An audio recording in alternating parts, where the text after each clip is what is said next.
nandito ako ngayon. I-update ko kayo. October na ngayon dito. Pero mayroon akong mga strawberry. Tingnan mo naman. Makoy masaya. Tingnan nyo. Pakita ko sa'yo. Medyo malaki pa. Malaki pa tuloy ang ano ko ngayon. Mga malaki siya. Ang mga bunga niya. Tingnan mo naman. Okay. Yeah, see? Ito. Hindi ako paniwala. Hindi ako makapaniwala na magkakaroon ako pa ng bunga ng pangalawa na ito. So, noong summer, nakakuha din ako. Tingnan mo. Nandito, meron pa dito sa likod. See? Dito, pa? Ang hilaw pa dito. Nandyan. Nandyan. Okay. Isang puno lang yan. Kaya alagaan kita talaga. Isang puno dyan yung may bunga. Pero meron pa ako dito. Ito, tingnan mo. Meron din siya. Bunga. Pero hindi pa siya. Dito rin, may bunga rin ito. O, see? Tingnan mo. Ilang puno ba itong ko? Dalawa. Yan. Yan, see. Meron pa dito. Yan. See? Maliit pa ito. Tingnan mo. Yan.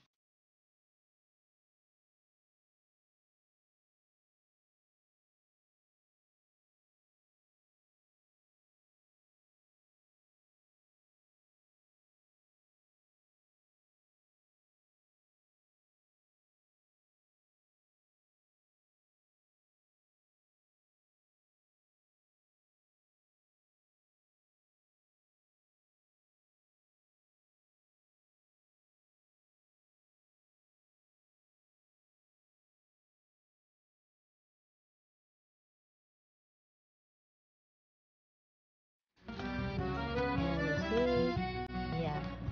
Siguro kunin ko na lang din ito kasi maunahan na naman ako ng tawag nito. Ay, nandito na yung mga ibon. Kaya kunin na lang kita. Ako maunahan mo pa. Kunin ko na ito para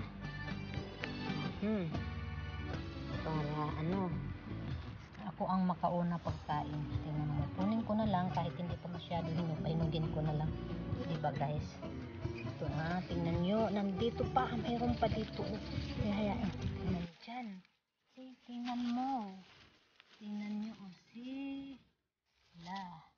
Hindi ko na ito nandito na nga. Nakalipad-lipad na yung ibon. Hindi ko na ito hintayin na hanggang talaga mahinog dito. Masarap sana kung hinog na hinog. Pero hindi na. Kasi maunahan pa ako nito. Tingnan mo. October na. Pero malalaki pa rin. Yan dyan ka lang muna kasi hilaw pa kayo. Hindi ko muna kunin. Pero pwede ko itago dito. Para hindi makita ng ibon. Itago ko yan siya dyan. Dyan kayo. Kasi ayoko na makuha.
na lang, kunin ko na lang ito dahil baka maunahan pa ako ng mga ibon.